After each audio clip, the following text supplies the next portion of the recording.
Hey, everybody. This is a 214 podcast. My name is Rick Carman, and we are back. We're back for episode number 8. I'm here with JT, my co-producer, and we are getting it going here today. It is hot. I mean, I think it's 103 degrees today. It was supposed to get up to 108 or 107. It did get up to 107 down south, just 50 miles from here. But we are lucky we live in the mountains, so just a measly 103 today.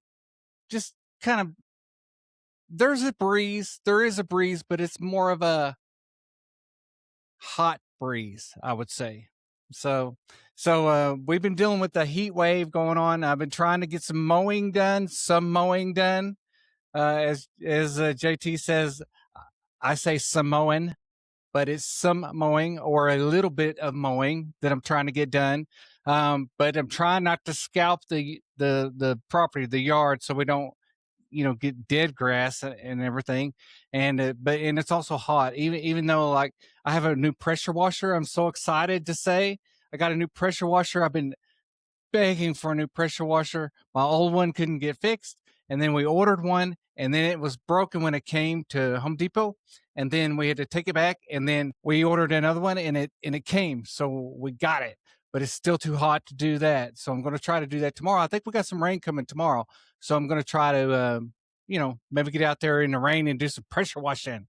Maybe I'll do a pressure washing video or something like that. Or man, I've always wanted to start a pressure washing company, business, but I've always been too lazy to do that. But I've always thought it would be cool to have a pressure washing business. I'm one of those guys that I'm a big idea kind of guy. I think it would be cool to do this, that, or the other, but I never really do this, that, or the other. I just think it would be cool. I like the idea of doing things. I just don't like doing things. Are you that kind of person? Are you? Probably. I know a lot of you are. I at least admit it. I at least admit that I'm that way. So, as you'll notice today, I'm hatless. Yes, the Chrome Dome has come to roost. Yes, I decided I was going to go hatless today because, frankly, I'm running out of hats. You've seen all the hats that I have so far. I'm working on getting some new hats. None of you viewers out there, nobody out there will send me a hat. So I'm having to buy all these new hats and stuff. I'm thinking about, football season's coming around. I'm thinking about maybe investing in maybe an NFL hat or maybe a Razorback hat. We'll see. I don't like to promote these Razorbacks. I don't like to give them a big head, buying their merch and all that stuff, because then it just gets out of hand and they don't win and all that stuff. So, but I'm going to keep a positive attitude this year about the Razorbacks. I'm going to start positive, but I'm going to be tentative, and I'm going to see how it goes. I have an idea of how it's going to go. My idea of how it's going to go is first week win, second week lose barely, and then the rest of the games lose. That's what I think's going to happen. Not that I want it to happen. It's just that it's pretty much what happens every year. The Razorbacks are the same today, yesterday, and tomorrow, just like the Lord God, same yesterday, today, and tomorrow. They've always been. And, it's been a while. Houston, I think, and, Bobby Petrino won a few games. And back in the 60s, they won part of the national championship, but I wasn't alive then. So anyway, enough about the Razorbacks. I may get a Razorback hat. I might just to have one in case they win, that I could jump on the bandwagon. Yes, I'm a bandwagon guy. I love bandwagons. If they sold bandwagons at the car lot, I would buy one because I love it. I love getting on a team. I love hopping on a team that's doing good. I love hopping on a team that's underdog that's doing good. I love hopping on a team that has, cool looking uniforms. I love hopping on a team that has players that I like. I will go through a season and then ride a team in the playoffs just because they're winning, or just because, I like, something somebody said or whatever. I don't care. It doesn't matter to me. I'm not loyal to anything and anybody because they're not loyal to us. NIL, transfer portal, you get what you deserve. I'm not a loyal fan anymore. I'm tired of it. So that's me. Bandwagon Rick. That's my name. I love it. I love it. So as you can tell, I'm in a good mood today. It's been a little bit. We've had a long week this week. It's been tough. Had a lot of work to do, editing to do, and stuff like that on this channel and some other channels. I started my new podcast with Josh called One More Round. We started that. It's a great podcast. I'll link it and I'll show you a picture of it and I'll link it below and you can check it out. And it's really awesome. I'll be promoting that. I'll be talking about it a lot. Try to bring Josh on here and let him talk a little bit if I can ever nail him down to do like a little 5-minute interview, about One More Round and talk about what we're going to be doing in the future. But it's just another show like this, but it's two of us, and eventually be in person. Right now it's on the computer, So I hope my dome isn't too bright for you guys. Let me get a drink. I hope my dome's not too bright for you guys. I talked a little bit last week. I think I let the cat out of the bag about the Parkinson's. As you can see, I'm steady Eddie. But I talked a little bit about Parkinson's last week. I revealed that I have Parkinson's. I've had early onset Parkinson's for about 9 years. I've also had alpha-gal for about 8 years. The tick disease, if you've ever heard about alpha-gal, it's not new. Regardless of what the news says, it's not new. I've had it for 8 years. I'll do a special, maybe next week I'll do an episode on that, talk about that. I eventually want to I'm cured from alpha-gal now, and I eventually want to bring the person who cured me on, because she's cured me, my 2 sons, and a friend of mine and another friend and some people at my wife's work from alpha-gal using magnetic techniques. And a lot of people don't know about it. It works. It's worked for us. I had it really bad. I went in an anaphylactic shock on the side of the road in Texas, and I rode in an ambulance and everything. Almost died. Tongue swelled up, throat closed up. It was bad, and I've had it bad. And she cured me. And so I want to bring her on at some point. I got to get all the information on the name of the program and see if she's available. And I would like to maybe go to her office and do it there, because she's got a really nice office, and we could do it in person instead of on the computer. So I got to line that up. So if you're interested in the alpha-gal video, be looking probably in the next, I don't know, 3 or 4 months, maybe 3 months. Give me 3 months to get this lined out. Okay. And so if you're interested in that, we'll be doing that. So I hadn't planned on promoting that, but the reason I was talking about Parkinson's is because the medicine that you're on for Parkinson's, there's different types of medicine. I'm on all different types. Although I'm on low dosages, I'm doing really good with that. I have progressed in 8 years. My disease has not progressed, so that's good. But it doesn't make your mouth dry, so that's why I constantly drink water. Be on your guard, stand firm in the faith, and be courageous, be strong. 1 Corinthians 16:13, baby. I shake when I get excited or stressed, or when I'm working out, after I work out. And I've been working out, buddy. I shake when I work out. So it's a little bit more pronounced.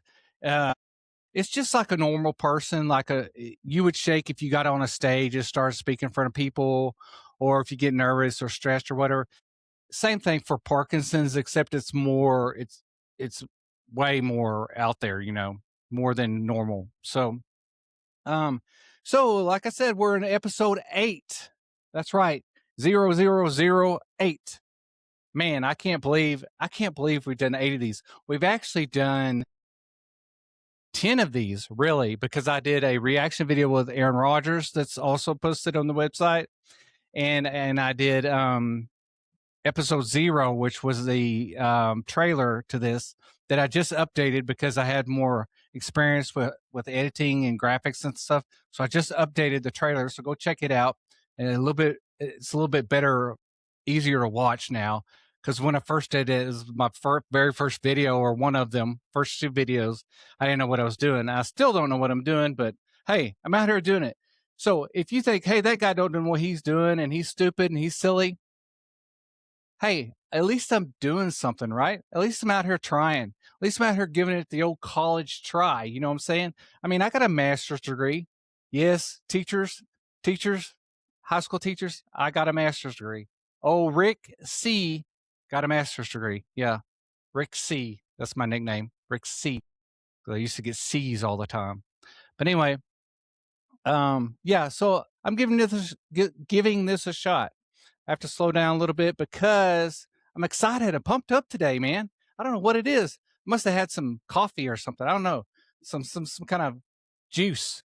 You know, I don't drink any of those what are those called, JT? Those energy drinks. Red Bulls. I don't drink any of that stuff. Stuff's horrible, bad for you. Unless you want to sponsor this show, then they're great. I love Red Bulls. Love that Monster Energy drink. Love you guys. But if you don't want to sponsor the show, they're horrible for you, bad for your health. They can't be good for you. I mean, really, I don't know. I don't know the specifics. I don't have any data, but you know, just my gut, my common sense tells me not good. So anyway, I'd say that's a pretty exciting introduction. I do stutter a little bit. I've done a lot better. Parkinson's has a lot of issues with it. Okay, a lot of them are underneath, like you don't know, like depression, stuff like that. This helps with that also. So we have a lot of issues like Parkinson's, like some people shake, some people are stiff, some people will shake and are stiff. Some people have trouble swallowing. Some people have trouble speaking. I have speaking issues, or did have, or have had. They're getting better. The more that I do this, the better that my speaking issues are getting. So that's good. So because it's kind of like speech therapy. This podcast is kind of like speech therapy for me. So it helps me with that. Um, so so yeah, there's a lot of underlying things that happen with Parkinson's, and a lot of things that happen. You know, you never know if it's Parkinson's or if it's just, you know, your diet's bad, or you didn't get enough sleep. That's another thing. Parkinson's hampers sometimes your ability to go to sleep, to get rest and all that stuff. So, which I've had issues with, but I don't think it has anything to do with Parkinson's. I don't know. I don't blame everything on Parkinson's. I try to forget Parkinson's exists, except now, because I just want to educate you, the audience, about it, because I talked about it last week. I'm not gonna bring it up all the time, but I will mention it, usually jokingly, in a joking manner, making fun of myself. That's how I'm going to mention it usually. But I will maybe bring some Parkinson's people, experts on here at some point, because I know there are people out there that probably are suffering with Parkinson's like I am. Um, Early onset Parkinson's is different in a lot of different ways. I'm not going to go into all that right now. Actually, I've talked too much about it. I tell you what, we'll do an episode on Parkinson's disease in the future. How's that sound? We'll do that. So if you have any questions about that, or if you would like to see an episode on that, comment below and let me know, and I'll do an episode on that. I'll get all the stats together and all that stuff, and I'll talk to my doctor and see if he'll come on. He's a big YouTuber, I think, and so we'll see. Maybe we could get him on. That'd be kind of cool. You know, I gotta be on my game to get him on. He's a world renowned dude. He does stuff like writes books and stuff. He's a pretty important guy. So anyway, moving on. Let me get a drink. All right. All right. I got my little rundown, and I'm pretty excited. I got my new camera going. I think it's going good. It's not following me today like it was last week.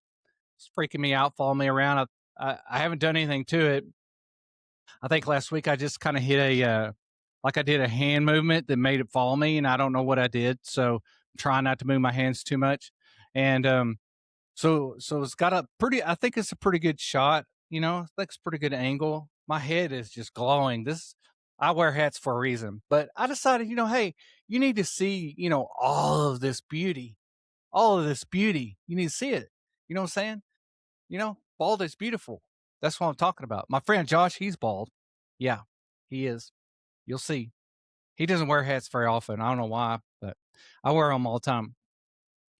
I like to wear sunglasses too. If I could get away with it, I would wear sunglasses during this show because I wear sunglasses inside all the time. I do. I have sunglasses that are prescription, and I wear those all the time. I love them. They're the greatest things since sliced bread. Love it. And I do want to get some of those meta glasses. My friend Josh has some of those meta glasses, and those are awesome. And I think I'm going to get some probably maybe around the holidays when everything starts getting on sale, or maybe after the holidays. I don't know. I don't shop for Christmas. That's another story. But I think things go on sale after Christmas or before. I don't know. I'll have to find out. I'm not a shopper. So anyway, what we're going to talk about today, you're probably wondering, is he ever going to get to the subject? Well, we're going to talk about fatherhood today, being a dad, being a father, being a Christian father, how to do that. What does it look like? How to raise your child in a Christian household, how to get your child ready for, you know, the future. And I'll talk to you about some of the struggles that I have because I have been retired because of the Parkinson's for about 8 years or 9. I've been retired. And so my job has been maintaining the land that we have, which is quite a bit, and taking care of my spouse who works as a nurse practitioner, and taking care of 2 teenage boys and trying to raise them. And sometimes it's hard raising them, um, the way that I want to raise them because our lives aren't necessarily your common 9 to 5, like what most of you probably go through, where you go to work, come home, your kids go to school, come home. So our lives are a little bit different. I'll kind of share that a little bit here in a minute. First, I want to talk about JT. JT got his driver's license. He's 16, and he is excited about that. See, that's another difference. Well, I guess I got my he got his driver's permit. That's the difference. I got my license when I was 16, and I got my permit when I was 15. Because back then, we cared about cars and driving. These kids today, they don't. They could care less. When I was his age, I would have car magazines, and I would be dreaming of Corvettes and Jeeps and all kinds of cars. And I'd beg my dad to buy me all these sports cars and all this stuff. And he's like, "Man, I don't have a sports car. You ain't getting one." And so that's what our thing was: cars, fast women, and fast cars. That's what we lived on, right? Back in the 80s and 90s. These kids now, they dream about fast trigger finger on the Xbox, and all that stuff. Fast download speeds. That's what they want. Fast download speeds. So they don't think of a lot, but they probably haven't thought once about what kind of car they want.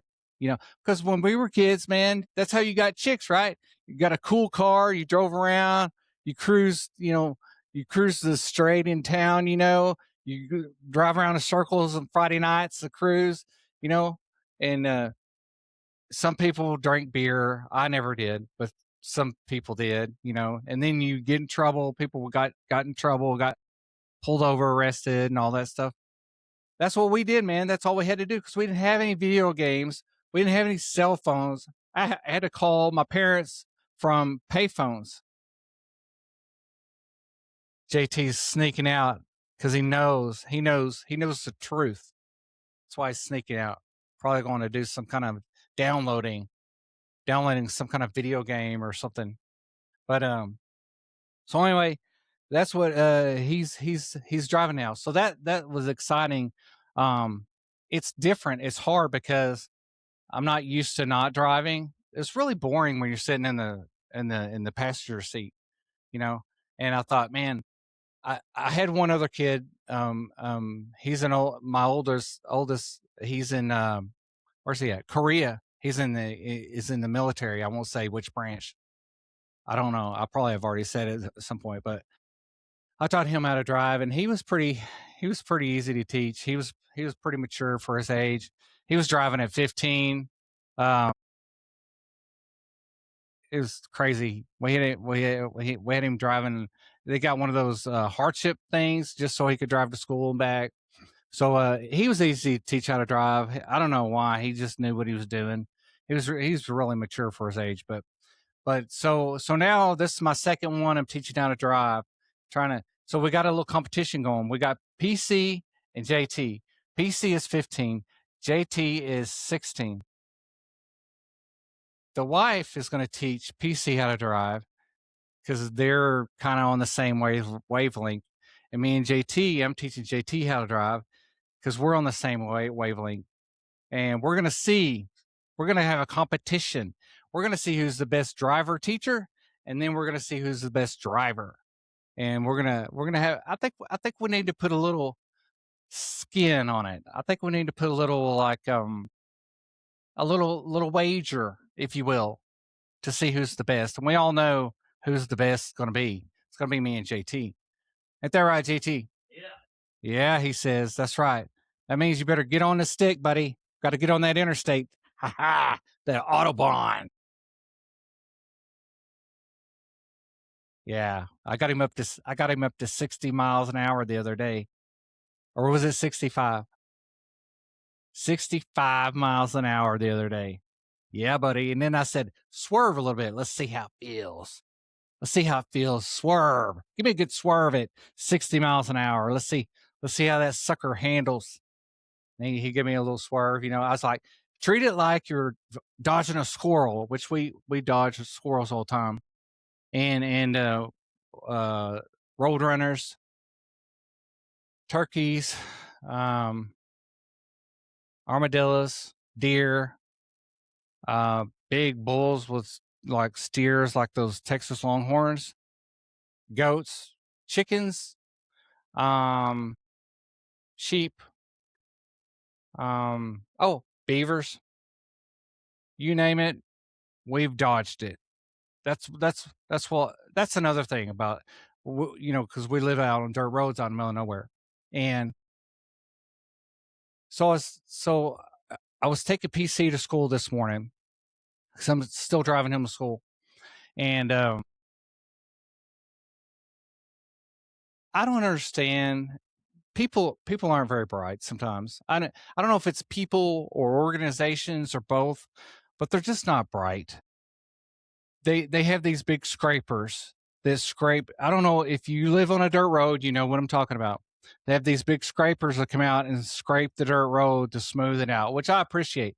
I really do appreciate it because the dirt roads get really bad. But here's what they do.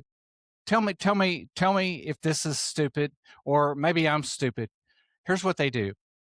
They come out here and they scrape the roads at 7 to 8 o'clock in the morning. Now, can anybody tell me what's wrong with that?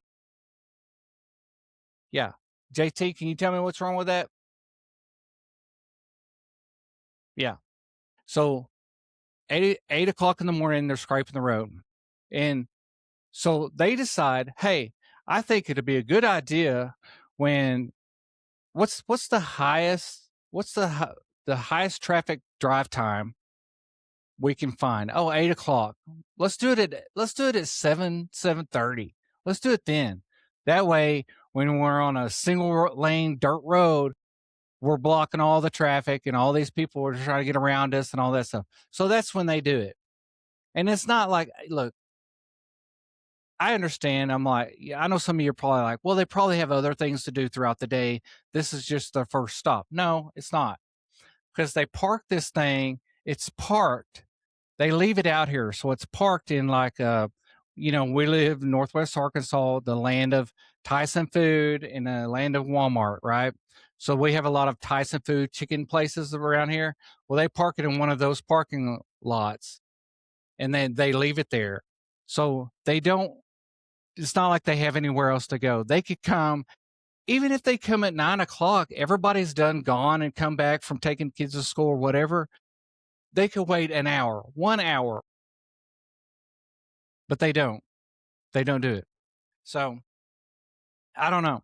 I don't know. I don't know what to say about that. It's silly, but it happens all the time. And I just think, where is common sense? People don't. It's the same thing with driving. I talked to JT about driving. So we're going to a stoplight and all that. I'm like, okay, so you want to turn right here because you're going right. You don't have to turn across the traffic. You want to go this way, or you want to go around this way so you don't have to cross 2 lanes of traffic. Whatever. But then you'll see people cut in front of you and go do something, and you're like, why did that person go that way? Well, they should have just turned right, went around that way, because it's people are just stupid. And I think a lot of it has to do with your upbringing. I really do. I really think, because if you notice, if you ever met somebody that's this way, and then their family, your parents, whatever, you're like, I see, I understand now. You know, yeah, I get it now. So I think it has a lot to do with how you were raised. So if you're out there, raise your kids upbringing, bring them up to be common sense kids. Teach them. And if you're not a common sense person, you weren't raised that way, then you're probably not going to raise your kids that way, because you don't know any better way to do it. Now, I was raised a certain way. I had a great parents, great upbringing, and I was raised a certain way. But my parents weren't perfect, so I've taken what they gave me, like how they raised me, and I'm trying to improve on that based on the time I live in now, and based on the education that I have now that they didn't have before. Like, we rode in the back of cars without seatbelts and all that stuff. Um, so I try to improve on what they did, right? But it seems like these other people, they don't do that. They take what their parents did, and they just like keep carrying it forward, and like they get dumber every year, it seems like. So they don't improve. So if you're out there, and if you're one of those, or if your parents were one of those, improve. And we're going to talk about that a little bit today. We're going to talk about parenting, mainly fatherhood, because I don't know anything about being a mother, even though I've been called a mother at some point. So we're going to we're going to talk a little bit about that today. I got a little rundown here. I got a few news headlines I want to talk about today. Um, I just like to give a little bit of history. Like last week, we not much happened last week. We did a show. I did the other show. Um, we did a lot of I did a lot of Bible study. We'll talk about that later. So it has been hot, so we've been inside. We started our workouts back again. I'm pretty sore today. We'll talk about that a little bit later, maybe. So there wasn't really much to kind of report from last week. So we're just kind of going right into the meat of it. I know that's what you like. You like to get right to the meat of it. Like, Rick, quit screwing around, quit goofing off and blabbing about stuff we don't care about. Get to the meat of the show. Well, I do want to talk about some stories. I don't like watching the news, you know that. But I have been keeping up with it a little bit. Now football season's starting, so it's starting to ramp up. Everybody's starting to watch TV more. Everybody's starting to get fired up. Everybody's a little bit more excited about their team, even though the Razorbacks suck. We're kind of excited that it's getting started. We want to see how bad they're going to suck. How bad? We don't know. It's always good to have hope. That's what the Bible gives us. The Bible gives us hope, right? And that's kind of what football teams give you at this time of year, hope. The hope that they don't lose their first game, right? Right. So I've been watching a little bit of news, trying to keep track of a little bit of things. My friends say, "Hey, have you heard about this thing? Have you heard about that thing?" I'm like, "No." Frankly, I don't. I'm tired of hearing about stuff, but you got to keep track of it. I have to, and as a man, you have to keep track of it for the family because a lot of it has to do with safety of your family. You have to understand what's going on in the world, especially when you live like we do out in the mountains and stuff, where we're not in the big cities or we're not in the action, so to speak. We have to understand what's happening in the world so we can be educated on it, so we can know what's going on. So I keep track of a lot of that. Um, my wife keeps track of a lot of the medical things that happen in the world. She keeps track of medicine and diseases and all kinds of stuff like that. And I keep track of politics and sports, you know, which nobody cares about sports, but I keep track of that. Politics, sports, and just things that are happening. Like, last week we talked about Kim Commando, the Kim Commando show, and she has the newsletter called The Current. And I really suggest that you go find that newsletter, sign up for it. It's free. It's the best newsletter I've ever seen. And it keeps you up to speed. Well, we're going to read a few stories from it today, but it keeps you up to speed with all the tech stuff going on. These flock cameras, that's the flock thing that's going on. Any kind of tech, any kind of scams that are happening, anything to do with tech, iPhones, AI, stuff like that. I mean, she has a podcast and a radio show and a newsletter, and it's great. And I would check it out. That's what I use a lot to keep up with a lot of this stuff. And you know, and then I watch a little bit of news, and I watch mainly I watch the headlines. And if I see a headline that's kind of like, oh, I need to investigate that, then I'll try to flip on some news or find some news articles. It's hard to find articles anymore because everything's so digital. It's most everything's just video anymore, so it's hard to find stuff where you can actually read. So mainly I flick on the news. There's like 20 news shows all day long that usually I can find what I'm looking for. If I'm trying to find information. So anyway, the first I was going to talk about the electric gloves. The ice has these electric shock gloves, and I was going to talk about it. Let me see if I have any information about it. Hang on. I couldn't find a lot of information on these gloves. I heard about them.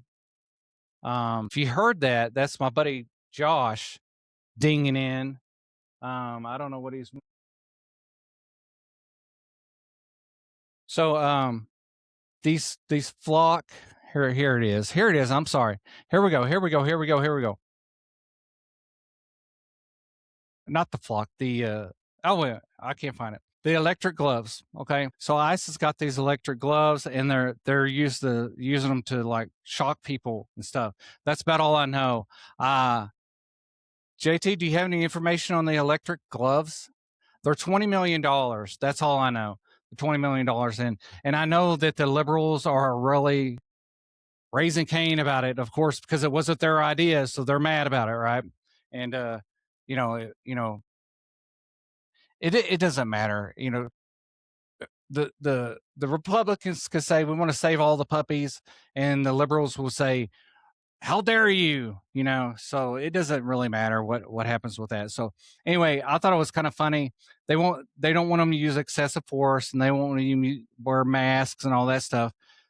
So they're like, okay, we'll use these gloves to shock you, to take care of all these protesting and all these teens getting out of hand. That'll be another subject for another day too. So but at $20 million is what they're doing. I guess the price tag on these things. So it's going to be interesting to see how it works. And I don't know if like, can you get them wet, or what if you sweat in them, or do they activate like it's like a superhero thing? Do they activate when you touch somebody, or do you have to like turn them on and like power them up? Like some like that Ghostbuster thing, stuff like that. I don't know. We'll see. So that's one thing. And then the flock cameras. I actually have that story, and I've got a cool story. I've got a cool story that I want to talk about here in a minute. Well, let's go with the flock cameras first. Oh, here we go. Flock cameras, okay? Here we go. Here we go. Let's see, JT. The man who built the biggest, and this is from Kim Commando, by the way, the newsletter. That's where I got this. And the man who built the biggest camera network reportedly hides from it. Flock can flock survive? It says flock cameras scan more than 20 billion license plates a month, and they've found kidnapped kids and closed murder cases doing this. Which everything everything has its purpose, right? There's too much of anything is not good, right? So everything has a good purpose. Well, I say not everything, but a lot of things have a good purpose. But if you abuse that, then it can be bad, right? Well, that's probably going to be the case. I mean, look, the writing's on the wall here. You don't have it to be a genius to see this. It's kind of like grading the road at 8 o'clock in the morning. Anyway, they solve murder cases. They've also tracked police officers. They've also tracked police officers' ex-girlfriends. Like I said, abuse shown up in Virginia women's front yard uninvited, and nearly ended up on 350,000 Ubers. Now, 30 plus cities have pulled the plug. The company is scrambling to add rules, and its own CEO reportedly keeps his plates out of the system. Here's the whole story. We're not going to read the whole story. But so, and here's the thing about these machines and stuff like that.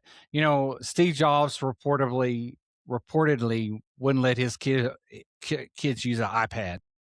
Same thing with that Bill Gates guy wouldn't let his kids use computers or iPads and stuff. So the people that invent these things know they're not great for you. And so that's this guy's doing the same thing. He's like, yeah. And so police officers are stalking their ex-girlfriends, and they're trying to now they're trying to put in safeguards, so now they're saying, oh, now we need to, well, you should have put in safeguards before you even, I mean, that should have been what you started. How are we going to keep this from being abused? That should have been the starting point, right? It's just like these, it's so scary, man. I see all the time. I saw this yesterday. I don't know if I read it or saw it on the news, but somewhere in China, they have all these robots, humanoid robots that were, I think they were dancing or they were doing something. There was a bunch of them, like looked like an army basically, right? And they were doing dance moves, and everybody's like, "Oh, that's cool." My first thought is, "Yeah, that's cool," right? Till they start kicking your door down with submachine guns and saying, "Come with us," right? Yeah, that's where we're headed, people. This robot thing, watch the movies. Watch I, Robot. Go check it out.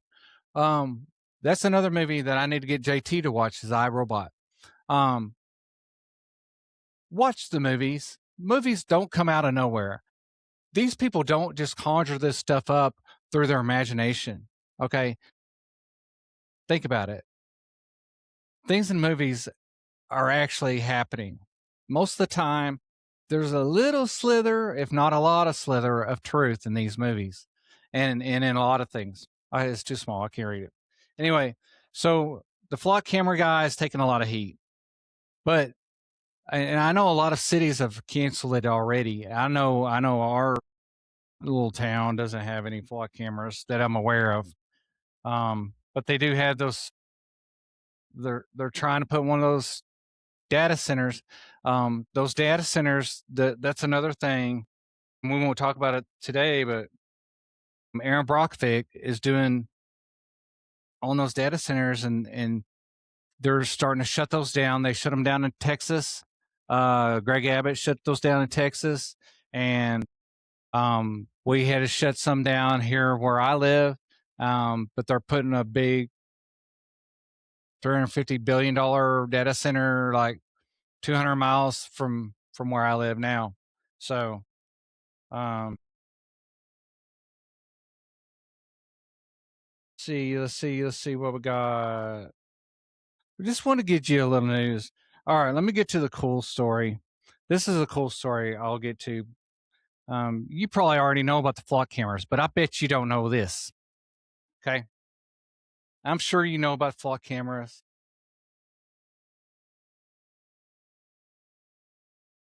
But I bet you don't know about this. More than half of America watches TV with subtitles on. Do you watch TV with subtitles on? We do most of the time. And we do for several different reasons. First started out because I have, among other things, like 70% of hearing loss in one of my ears from military or whatever you want to call it. And so I have issues with that. And then so for me, I use it because any sound that's louder than what I'm trying to hear is dominating my hearing zone. So and so I like to use it just to use it. My son, JT, I don't know why he likes it, but even like when I don't, because I got a little speaker now that I keep next to my chair, like one of those little, I don't know, wireless speaker things that I just turn on, and instead of listening to the TV, it comes through the speaker, which is really handy. So, but my son, JT, he has to have the subtitles on. I don't know why he likes them, and he has great hearing. So, but so I don't know how many people do that. We do it all the time. But this story says the survey found that over half of Americans keep subtitles on, mostly because the audio is muddled. The real culprit is razor thin TVs. So they're saying that the TVs, because the speakers are usually in the back or something, they're not giving out a lot of sound, and that's the real reason. It's not your hearing; it's the real reason. It's the razor thin TVs. And I tell you what, I wish they had, because my hearing, it's not so much the noise, the sound that I can't hear. It's where I can't make out what they're saying. So I can hear it fine. It's just understanding what they're saying. That's the problem I have. So I wish they had it on like movie theaters, because every now and then I take the kids to the movie theater. I don't like to support those actors in Hollywood, but we got to have it. We got to have a good experience every now and then. Maybe go watch some Angel Network or something. One of those Chosen movies or something. So we'll go and do that, and so I like to have the subtitles on. So anyway, I thought it was funny. Half of America, and that's the thing. And that's another reason I do this, is because you think you're alone out there. You think I'm the only one that has this problem, or I'm the only one that's going through this. Well, half of America uses subtitles. I thought I was like the only weird one, but apparently not. Apparently 50% of you guys use subtitles on everything. I know I try to. Sometimes I don't, and I don't know how to do this, but I take them off because sometimes the subtitles jump up to the top of the screen instead of the bottom, and they get in the way of what you're watching or whatever. I don't like that. So where are we at? Oh, so I was going to do a movie of the week and all that stuff. We have movies of the week and shows of the week. We like to do. We haven't watched a movie in a couple weeks, but we have started watching this Stuart Fails to Save the Universe, which is a spinoff of Big Bang Theory. Which, if you want to teach your kids about sex, have them watch that when they're younger, because it's you know it's kind of like Friends. I don't know. Some of it's risque, you know what I'm saying? But it's funny, so we watched it. So that was our movie of the week, so to speak. And book of the week for me is still the Atomic Habits from James Clear, and I'll put that on the screen. I'm still reading that. It's the 1% rule, using the 1% rule to build habits, to build good habits. And when you use the 1% rule to read a book, it takes you a long time, like it's taking me to read this one, because I've been reading a lot more of the Bible, so I had not read as much of this Atomic Habits as I'd like to. But I'm trying to get done with it. I'm also Tom Smith. I'm trying to get done with your book too, but I've been in the Word. We're done with the New Testament. We're into the end of Genesis right now, the Old Testament. And Chaplain Smith, I know you are not going to be upset that I chose the Bible over your book, but I will finish it. I promise you.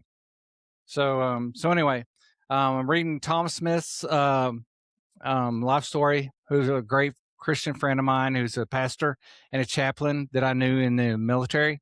And also I'm reading James Clear's Atomic Habits, which is a great book to get if you have trouble self-starting, or if you just get overwhelmed and you have trouble doing things and you have trouble getting started, or being consistent with working out, working in the yard, reading the Bible, whatever it is. If you have trouble staying consistent, this book is amazing because, first of all, it's a great story about a guy who almost died, and then he used these little small units of effort to recover and get healthy again.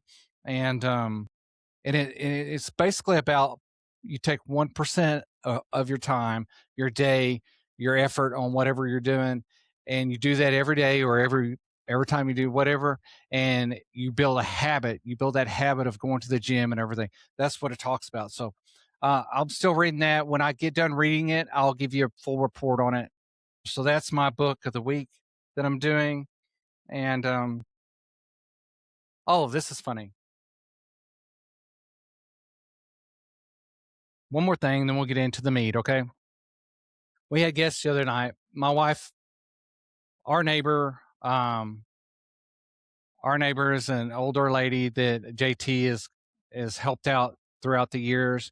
She is actually the person we bought our property from. And she's an older lady, and she needs assistance here and there, removing limbs, trees from her driveway a lot of times, or we've buried several animals, several dogs that she's lost in the pet graveyard, we call it. Anyway, my wife's like, they're coming over to eat, and I mean, you know me, I'm like, seriously, I don't, look, I know this lady, but I mean, I don't know what I'm going to talk about. These aren't friends of ours. They're just neighbors. They're acquaintances, but her relative, a cousin or something, was coming in from, I think, California or somewhere to check up on her or whatever. And he wanted to come over, and they want to do, my wife has met them before. Anyway, they come over and we have a nice dinner. And, oddly enough, and a lot of times, and my wife, I hate admitting this because my wife says, you're going to have fun. You got to just do it. You'll have fun. And I didn't want to do this, but they come over, and we actually had a great conversation. The guy was a former military guy, and we had a great time. We had a great meal, a little bit longer than I wanted to, but it's still fun. We got to eat on the real plates. And I don't know. This is another thing about like the subtitles. Am I the only one? Are we the only family that eats on paper plates all the time? I mean, all the time. Not every now and then, not with certain meals, all the time. All the time, unless we have guests over. I mean, 24/7 paper plates. I love it. Doesn't bother me one bit because we don't have this less things we got to wash, right? But it's just every now and then I think, is that weird? Is that strange? I mean, I buy my clothes from Tractor Supply and I eat on paper plates. What's that say about me, really? I don't know.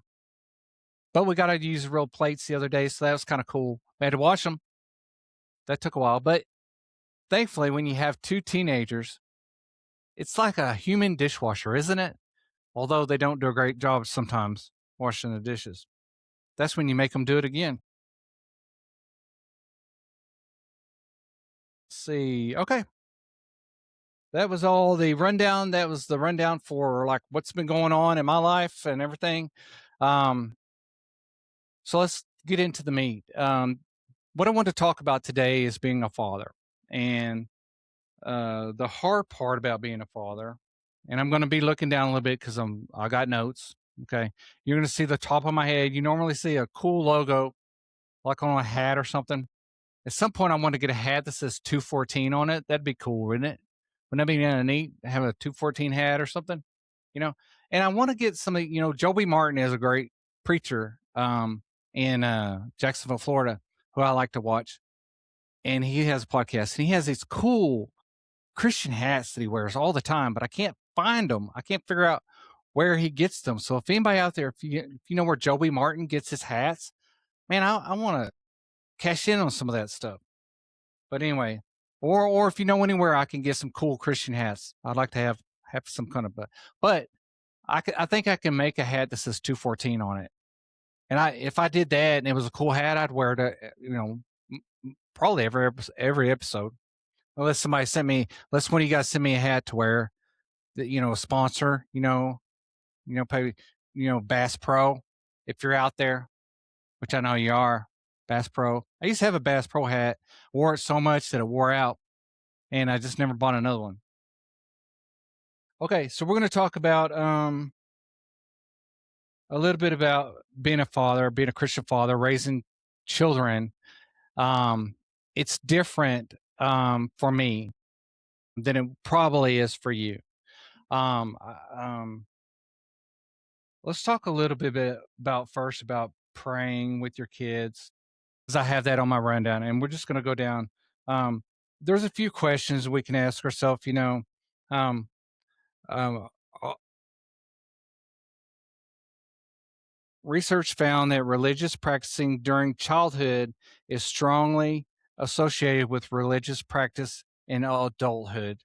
So that's probably true. And if you're not a Christian, or if you're not into the Christian thing, just so you know, we're a Christian podcast, so we don't talk about the Bible all the time, but we do lean Christian and we lean right. So if you're not into that, then I'm sorry, but this is how it is here. So some of this father stuff is going to be based on Christian or religion. So religious practices strongly associated with religious practice in adulthood. So I wasn't necessarily raised. I was raised in a Christian household, but I wasn't raised in a practicing Christian household, so to speak. My grandmother was really, as they say, a devout Catholic, I guess they would say. She drug us when I remember when we were little. She drug us to church all the time, and I was an altar boy at some point. We didn't like going to church, but she made us go. And she was she was she was the A team. She was on all the church committees. She was Miss Church, she was a really good Christian, she went to church all the time, and she tried, she tried to get us going, and we tried to like it, but it was just like, you know how kids are. And I don't know. I don't remember where my parents were as far as their belief system on that. I know we didn't do a lot of praying or talking about God necessarily. But they we went to church like everybody else on the holidays and stuff like Easter and all that stuff. But my grandma, whenever we were with her, she drug us to church, and you know, and I think she did. I think a lot of it seemed to me like she was doing it because she was proud of us or proud to have us. Because she would always brag, oh, this is my grandson, this is my granddaughter, and she would always show us around to people, and she was just so. I think she was just so excited that we were with her, and I just remember that. That's a great memory to have. She's not here with us anymore, but that's a great memory to have. She just always seemed so happy to have us there, and she was always so proud to have us there, and that's what I remember. But as far as I'm concerned, is we weren't necessarily in my household. We were Christian. We believed in God and Jesus and all that stuff, but we weren't practicing really that much. Um, so when I got older, I got saved in 2015 or somewhere in there. Um, I had dabbled in church off and on here and there, mainly because of a lot of girls that I dated and stuff like that. And then when I got married, I thought, there's something else out there. There's something more, for us. And so I thought, that'd be a good thing when we had kids to say, hey, let's find out about this Jesus thing.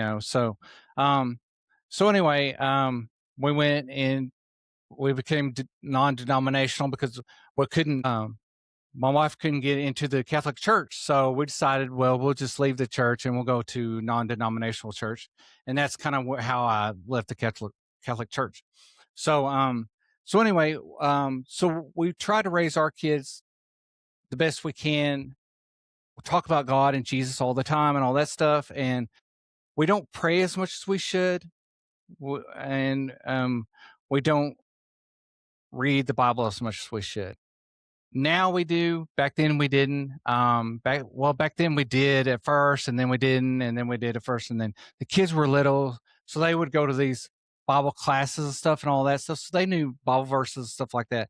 But now it's like pulling teeth to get them, to read the Bible, even though they're doing a Bible plan with me now. It's just harder now that they're older. So, as a parent or as a father, it's really important to recognize, hey, I wasn't raised this way, so I need to, you know, change your legacy. We talked about legacy a couple weeks ago, and it's just like if you grew up poor and you become wealthy, you change your family dynamic for the rest of eternity. Your family changes, your legacy changes.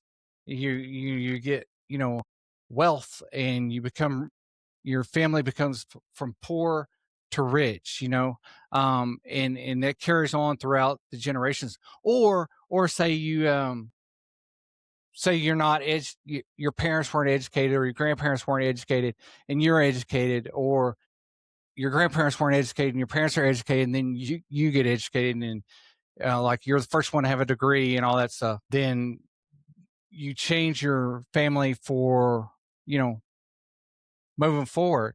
So it's the same thing with Christian or being religious, or loving Christ. Is you change your family, and this is the most important change you could ever make. More important than money and more important than education is you're going to change your family dynamic for the rest of going forward of salvation. And so I think this is the most important thing you can do. Is if you didn't grow up that way and you've changed to be that way for whatever reason, whether you married a Christian girl or you just found Jesus, or you've hit rock bottom, or something like that. It's real important that we pass that on to our kids. And it's really hard. It's hard for me because while I'm reading the word and all this stuff, my kids are less interested in that. And so and I've even heard Joby Martin, the greatest, he's got the biggest church in America, talk about how his kids, he's like, well, my kids didn't want to read the Bible or didn't want to do this, that, and he felt like a failure and all that stuff. And you can't. It's hard when your kids are like rejecting that, not rejecting it, just but not interested in it because they're teenagers. You know, they're interested in other things. But it's important that we stay focused on that, and we try to keep them in that direction because salvation depends on it, doesn't it? Right. So that's important, and also it also sets the foundation for who they're going to become. And if you don't teach your kids this, they're not going to teach their kids that. They're going to say, "Well, we didn't grow up in my parents read the Bible and stuff, but they really didn't, show it to us and all that stuff. So, whatever." But the main way to do this is not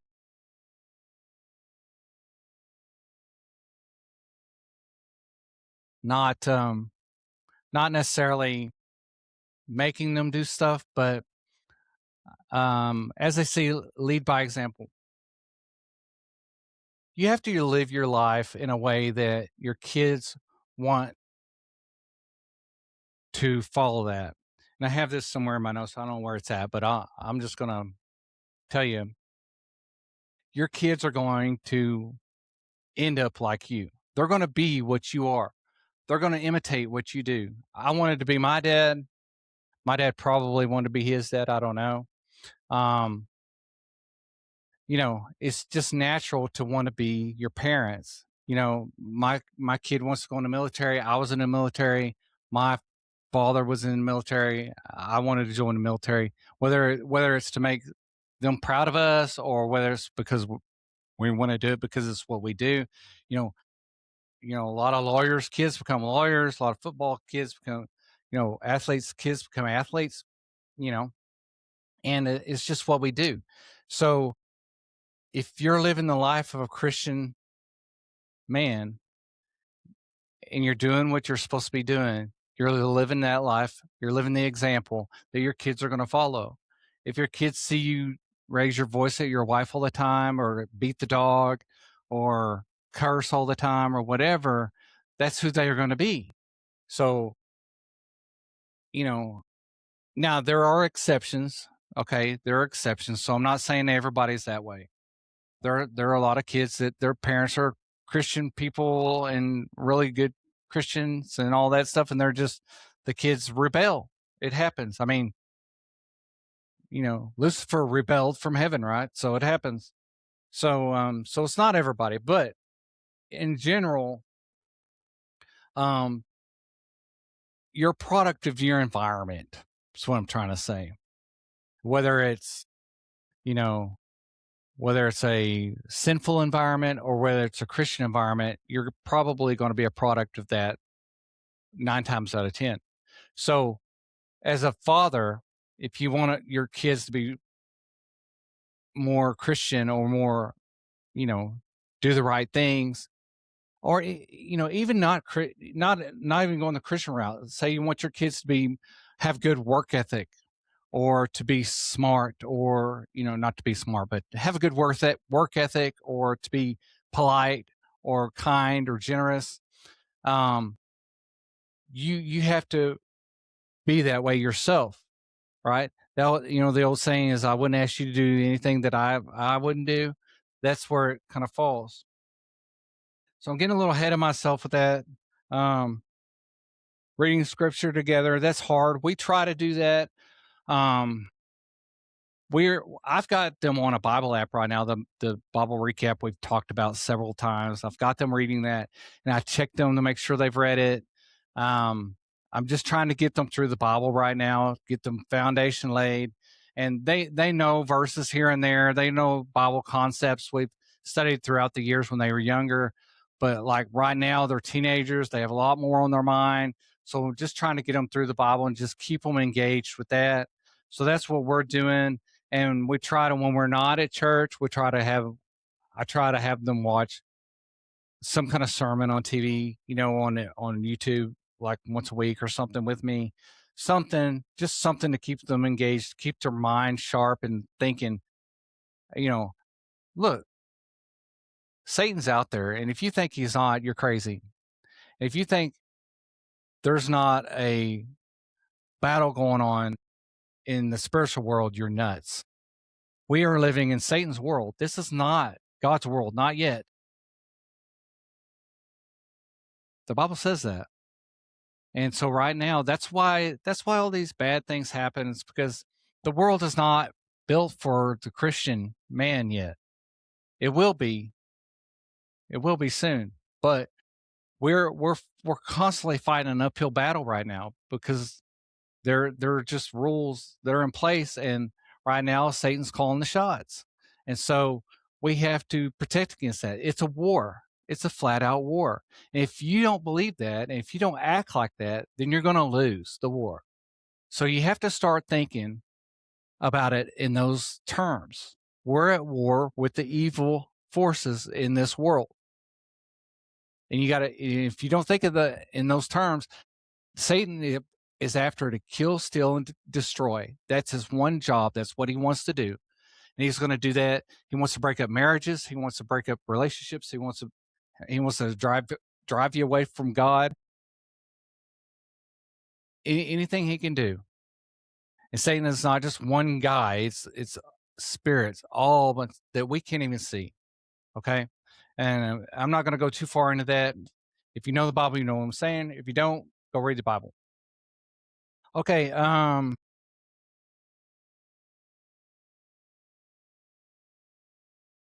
Yeah, so I had a good mentor talking about people that live in faith. You know, when I was growing up, we didn't go to church a lot and everything, but I had one of my one of my best friends. They were really Christian. I mean, they were openly like Christian. They prayed before every meal and all that stuff. So I had a good role model in my friend's family because I spent a lot of time with him and them, and so I understood how a Christian. Not that we weren't a good family, we were, but I understood how like a Christian family like that serves God first before everything um, is supposed to be, you know. And I served I served sports. That's what I was supposed to be, you know. That was my everything was football. And so it wasn't till later on, even being at my friend's house and everything, I really didn't get it. I just saw it. I just didn't understand it. Um but then it wasn't until in my 30s that I realized, you know, that's not what we're here for. You know, we're here to serve God. And so that's something. So if you don't have that in your life, if you're a young man watching this, or if you're if you're in my age watching this, you know, go to church, find a mentor, find somebody that can you can that will disciple you. Okay, you can do that.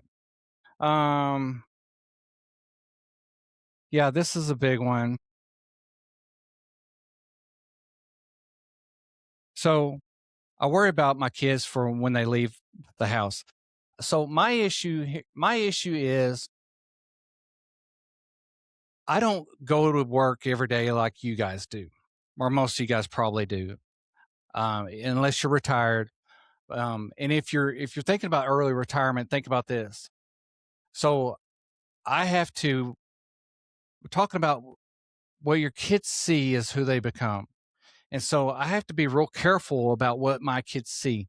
When I was working, when I was in the military, I put on the uniform every day and I was going to work every day and all that stuff. They thought it was cool then, but they didn't really understand uh, much. And I don't even know if they remember much about that. They were 5 and 6 years old. Um, but now that they're older, I'm retired, and it's almost like I'm an elderly parent, which I'm not, but it's almost like that because I'm retired. And so I have to be real careful not to, and I tell them, I really talk to them about this all the time is like, look, don't misunderstand what you see compared to what you need to be doing. I've lived my life. Like I've lived, you know, not that I'm dying, but it was like, I told them, look, I've been in the workforce, you know, I've done things and I've lived hard. And that part of my life is over. My life now is raising you. And so while it looks like I may not do a whole lot, sometimes I don't even leave the property because I'm out working on the land or mowing or whatever. Sometimes I may not look like I'm doing much. And a lot of times, you know, a lot of times the issues with the disease that I have is an issue too. But I tell them, don't be mistaken. I I used to fly airplanes. I used to be in the military, went to war. I did all these things. And, I was in the world doing the thing. I was part of the world. And I would tell them, I still tell them, that's what you need to be thinking about, not thinking about, oh, I want to be like my dad sitting on the couch, reading Bible or watching TV or mowing the yard or whatever. You need to be thinking about what career you're going to have, what your life's going to be like, and a good work ethic and all that stuff. And so it's really hard, and I really scared about what they're seeing and their perception of what they're seeing from me. So I have to be real careful, like when I get to in those ruts where I may not do anything for a couple of days. I gotta be thinking, what are my kids looking at? What example am I setting for them? You know, when I don't go out and mow the yard, and I should, except when it's 107 degrees. So that's something that I have to be real careful about. If you are working, you go to work every day, and they see you go to work every day, and you work hard, and you come home, and you're with them, and you take them to ball practice and all that stuff. You probably don't have a whole lot to worry about other than maybe the Christian aspect of it and the Bible's reading and the Jesus aspect of it. But I have a lot to worry about because I don't want them to think the way I live now is the way everybody lives or the way you're supposed to live. I don't want them to think, oh, life's about hanging out with mom and not going to work and doing whatever you want to do. Well, I've paid my dues to be where I'm at now. I pay my dues to do whatever I want to do.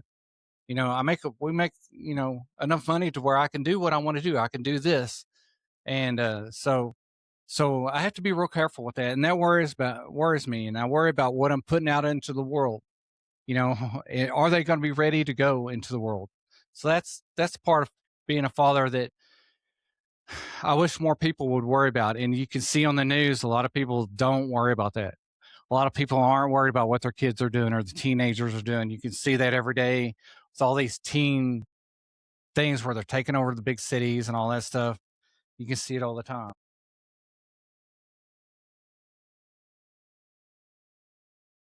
What are we putting out there? What are we going to put out there in the world? Um,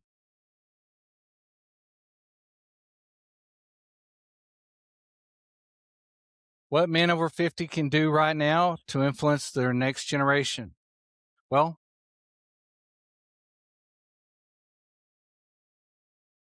the best thing we can do is make disciples. The best thing we can do is be good examples for young men, set good examples, not drive around out there and do road rage and act like freaking teenagers.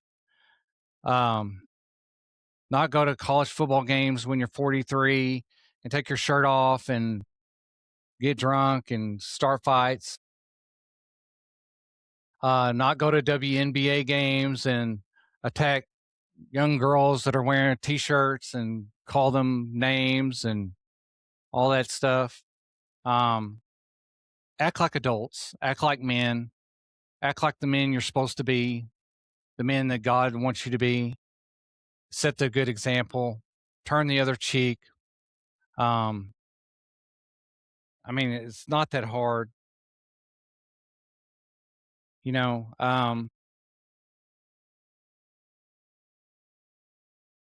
Think about somebody other than yourself.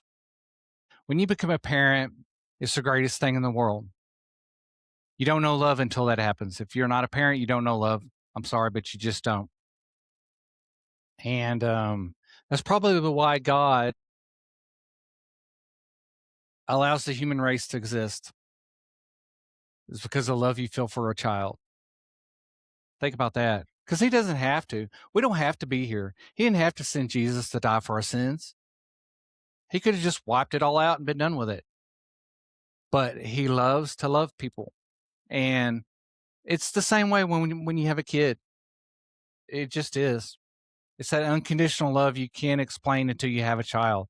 A girlfriend of mine, not a girlfriend, but a friend of mine that was a girl, once asked me, I went to high school with her, and she asked me, she was thinking about having kids or something like that. And she's like, and I think I'd had a child.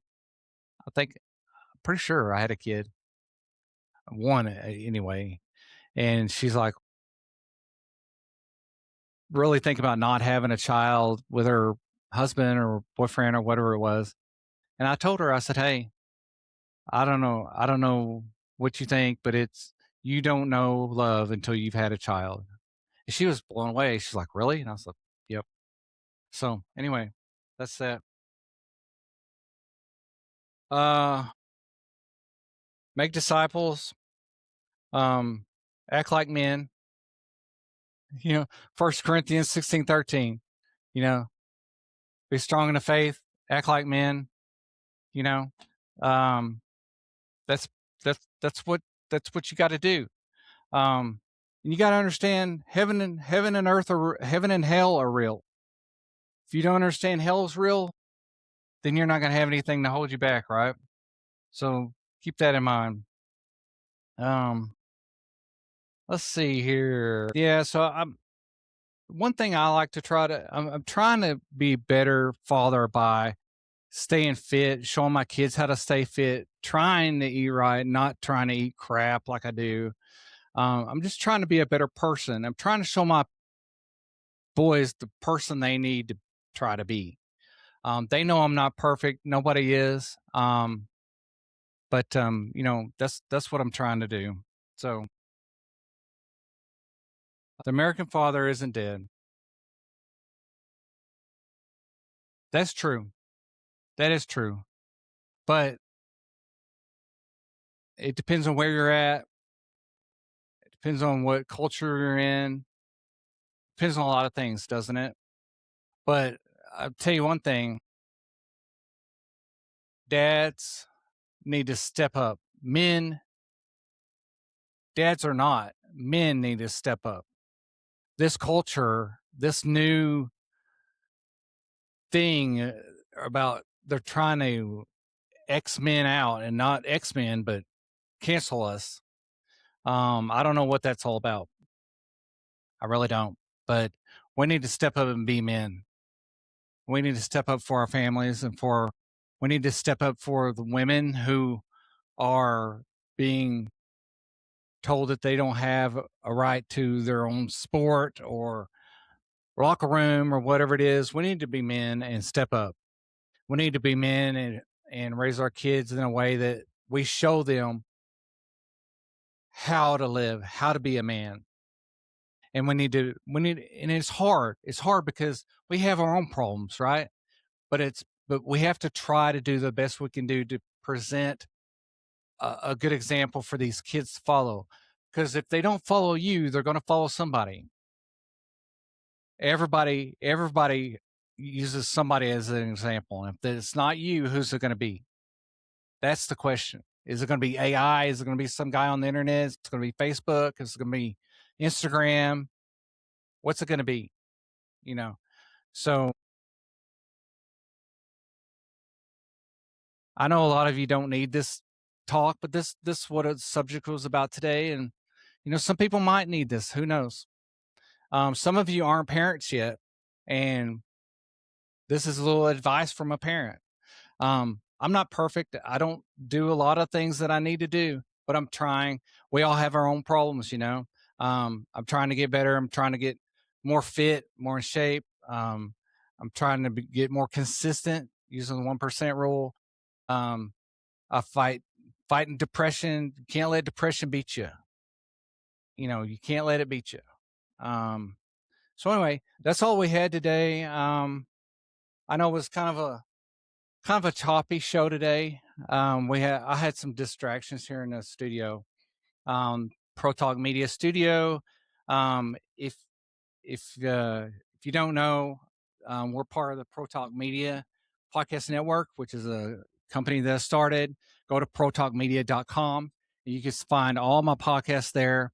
Right now, they're audio only, but they will be video at some point on there. But you can always go there on the audio only podcast and click on it, and it'll take you right to the YouTube channel. Or you can just go to my YouTube channels; they'll be listed. And I guess that's all we have. JT, do you have anything for the people? Nope. He's over there playing games. He's good to go. He's in college now. Big college guy. Man, he's not actually in college. He is in college, but he's still in like high school. He's going to get his associate degree while he's in high school. So I'm doing something right. They're way smarter than I am. They got their mom's brains. Thank God.